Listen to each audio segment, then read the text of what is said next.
So this morning I was thinking about a movie, Hacksaw Ridge, and perhaps you've seen the movie.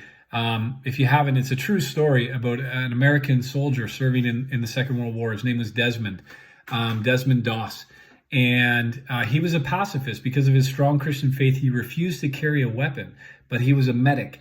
And there was one particular battle where the Americans were kind of surprised by the Japanese resistance, and they got into a lot of trouble. A lot of U.S. soldiers were wounded. They had to retreat, and a lot of soldiers were either killed or wounded and left behind enemy lines.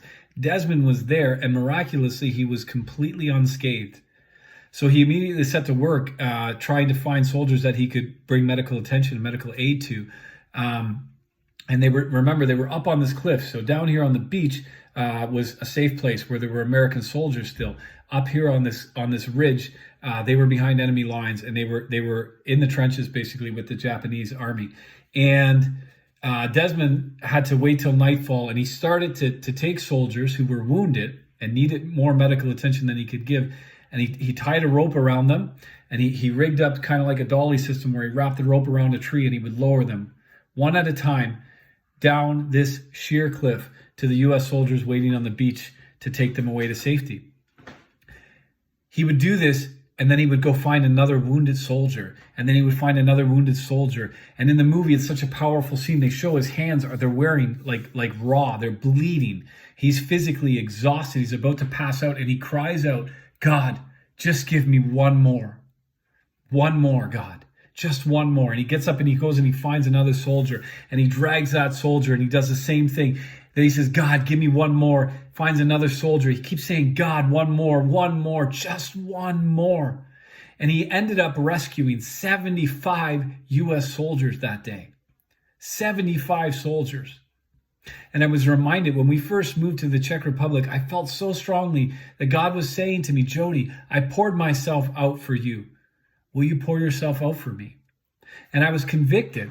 I was convicted of all the times that I get distracted from that I forget about that I get caught up in things. And I was reminded today of that call to pour myself out, that should be my heart. One more, God, just give me one more. We truly are in the trenches over here. The Czech Republic it's not a humanitarian mission. The standard of living is almost what it is in North America, but it is a spiritual rescue mission. I've said it before. This is one of the most atheistic countries on the planet. We're dealing with people, children and adults, who in some cases have no idea who Jesus is, historically or spiritually. And we have the opportunity to share the gospel. My heart's cry, our heart's cry here should be, "God, give us one more, just one more." And we should work our hands to the bone, just reaching one more. But to do that, we need your help. You guys are part of that one more. Every dollar you donate to this fundraiser gives us one more day, one more week, one more month, one more year, one more lifetime here on the field in Czech Republic. You guys are a huge part of that, and we need you to help us. One more soul. Share the gospel one more time, one more person, one more divine appointment, one more witness opportunity, one more chance to pray for somebody, one more chance to share the love of Christ tangibly, one more chance to speak or share the gospel. We need you guys to do that. There's still lots of squares left that are unfilled. We're asking you prayerfully consider going online. There's a link here below the video or in the newsletter. Please go online, consider donating, purchasing squares, and help us. Help us to reach those people one more, one at a time, one soul at a time. It's all we can do, but we are called to be faithful in that. So thank you guys for listening, for watching this video. God bless you, and we'll talk to you soon. Ahoy.